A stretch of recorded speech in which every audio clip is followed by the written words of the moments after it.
Hello, আসসালামু আলাইকুম বন্ধুরা। এই কনকনে শীতের মধ্যে দেখতে পাচ্ছেন শিশু কিশোররা অনেক ঝুঁকির মধ্যে রয়ে গেছে। সকালে উঠেই ঘুম থেকে দেখেন তারা বার হয়েছে এই কুয়াশার মধ্যেই। খেটে খাওয়া মানুষের সাধারণ মানুষেরা চরম উৎকণ্ঠার মধ্যে রয়েছে।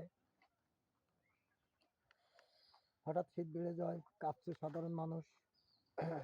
কুয়াশা আর ঠান্ডায় বাতাসে ব্যবহৃত হচ্ছে সাধারণ মানুষের জনজীবন। শীতে সবচেয়ে বেশি ঝুঁকিতে রয়েছে শিশু ও বয়স্করা।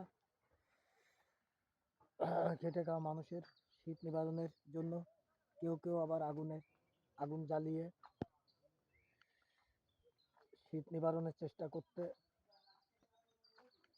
অসহায় মানুষের পাশে দাঁড়ান। আসসালামু আলাইকুম।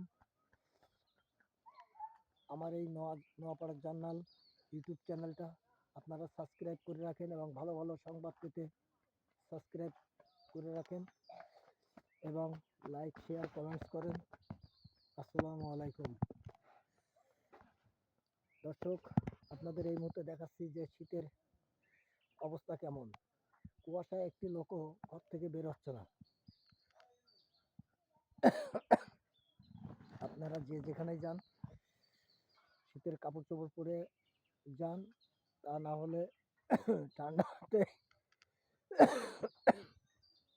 ঠান্ডা, কাশি, সর্দি, জ্বর বা বিভিন্ন রোগ জীবাণু, আমাশা, বিভিন্ন ধরনের রোগ জীবাণু সৃষ্টি হতে পারে। তাই আপনারা এই শীতের মধ্যে সাবধানে চলাচল করেন এবং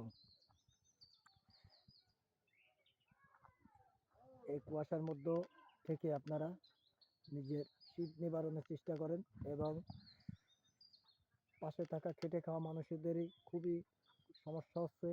তাই সবাই পাশে দাঁড়াই এবং সবাইকে সহযোগিতা করি। আসসালামু আলাইকুম। আমার এই ইউটিউব চ্যানেলটাকে সাবস্ক্রাইব করেন এবং আমার পেজটাকেও সাবস্ক্রাইব করেন। নওপাড়া জার্নালের পেজ, নওপাড়া জার্নাল ইউটিউব চ্যানেল আপনারা সাবস্ক্রাইব করে রাখেন। আপনাদের ভালো ভালো খবর ও সংবাদ পেতে এক্ষুনি সাবস্ক্রাইব করেন, লাইক, কমেন্ট, শেয়ার করেন। আর যে এখান থেকে দেখছেন তারা কমেন্টে জানিয়ে দেন। হ্যালো বন্ধুরা।